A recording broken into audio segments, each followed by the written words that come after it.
अमित शाह के इंटरव्यू पर कई रिएक्शंस आए हैं। अमित शाह ने कई मुद्दों पर खुलकर अपनी बात रखी है। मुसलमानों के साथ क्या संबंध बीजेपी का, उस पर भी उन्होंने, और साथ ही साथ आखिर मुस्लिम कैंडिडेट बीजेपी क्यों नहीं उतारती, उस पर भी खुलकर उन्होंने अपनी बात रखी। रिएक्शंस भी आ रहे हैं, वो रिएक्शन कुछ और आपको दिखाते हैं।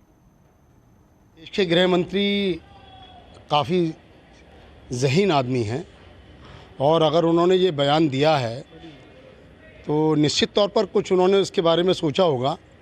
लेकिन मेरा ऐसा मानना है कि अगर जो उनको वोट देता है वो उसको ही टिकट देते हैं, अगर यही मापदंड है तो मैं समझता हूँ कि हम जो संविधान में हमारे अधिकार हैं, जो संविधान हमारा कहता है उसके अनुरूप उनका ये वक्तव्य नहीं हो सकता।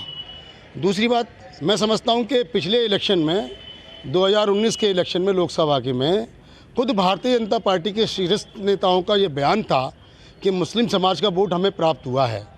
अब ना मालूम वो कैन कारणवश ऐसा कह रहे हैं और इसके पीछे जो हमें लगता है कि उनका एकमात्र उद्देश्य है कि वोटों का ध्रुवीकरण करना, क्योंकि जिस प्रकार से 5 राज्यों में चुनाव हो रहे हैं और एंटी कम्बेंसी फैक्टर जो काम कर रहा है, तो कहीं ना कहीं भारतीय जनता पार्टी में खलबली मची हुई है और एन केन प्रकारेण वो ये चाहती है भारतीय जनता पार्टी कि किसी प्रकार से भी वोटों का ध्रुवीकरण हो, चाहे उसके लिए उसे किसी भी स्तर तक जाना पड़े। देखिए, ये जुमला जो है ये योगी आदित्यनाथ ने ये कहा था कि 80 बनाम 20, तो मैं उनसे ही पूछना चाहता हूँ कि इतनी बड़ी रियासत के एक ज़िम्मेदार मुख्यमंत्री को ये जुमले ज़ेबा नहीं देता है और ये गैर ज़िम्मेदाराना गुफ्तगू है। इस तरह की बातों से इंतशार फैलता है और गंगा जमुना तहज़ीब में को नुकसान पहुंचता है। इसलिए ये बहुत गैर ज़िम्मेदाराना बयान है। इस तरह के बयान से उन्हें परहेज़ करना चाहिए।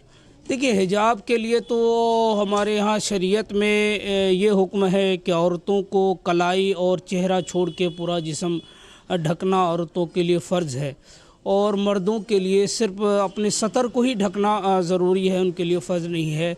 लेकिन इस्लाम ने पर्दे की बहुत बड़ी अहमियत रखी है, इसलिए हमारे यहाँ पर्दा ज़रूरी है।